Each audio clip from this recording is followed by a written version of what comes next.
हर हर महादेव, जय माँ पार्वती। आइए मिलकर श्रवण करते हैं वट सावित्री व्रत कथा।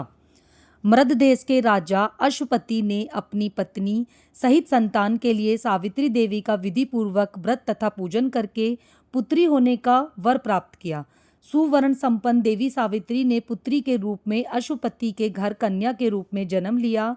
कन्या के युवा होने पर अश्वपति ने अपने मंत्री के साथ सावित्री को अपना पति चुनने के लिए भेज दिया। सावित्री अपने मन के अनुकूल वर का चयन कर जब घर लौटी तो उस दिन महर्षि नारद उनके यहाँ पधारे। नारद जी के पूछने पर सावित्री ने कहा कि महाराज, धूम्रसेन जिनका राज्य हर लिया गया है, जो अंधे हो गए हैं और अपनी पत्नी सहित वनों की खाक छानते हैं, उन्हीं के इकलौते पुत्र सत्यवान की कीर्ति सुनकर उन्हें मैंने अपने पति के रूप में वर्ण कर लिया है। नारद जी ने कहा, तुरंत सत्यवान की अल्प आयु है, उसकी मृत्यु हो जाएगी।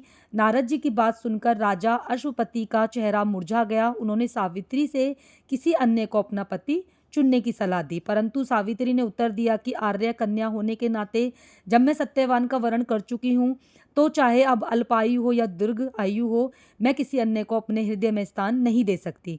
सावित्री ने नारद जी के सत्यवान की मृत्यु का समय ज्ञात किया।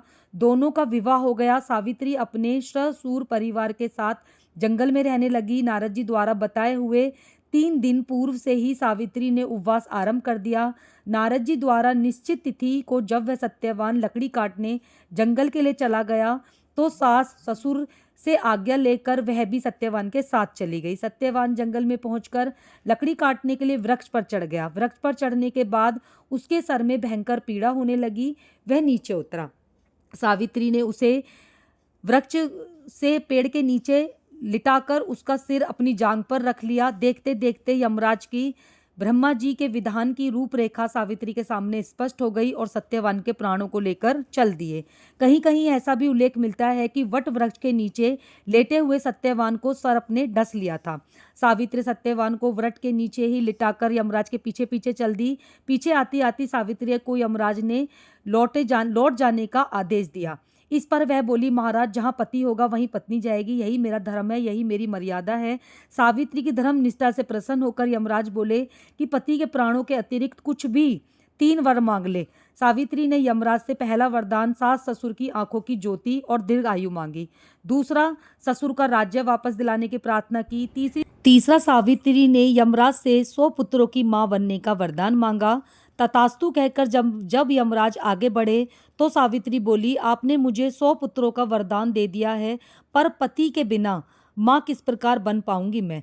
अपना यह तीसरा वरदान पूरा कीजिए। सावित्री की धार्मिक तथा पतिव्रता धर्म देखकर यमराज ने सत्यवान के प्राणों को अपने पास से स्वतंत्र कर दिया। सावित्री सत्यवान के प्राणों को लेकर वट के वृक्ष के नीचे पहुंची, जहां सत्यवान का मृत शरीर था। सावित्री ने वट वृक्ष की परिक्रमा की तो सत्यवान जीवित हो उठा। प्रसन्न चित्र सावित्री ने अपने सास ससुर के पास पहुंची तो उन्हें नेत्र की ज्योति प्राप्त हो गई और उनका खोया हुआ राज्य और वैभव वापस आ गया।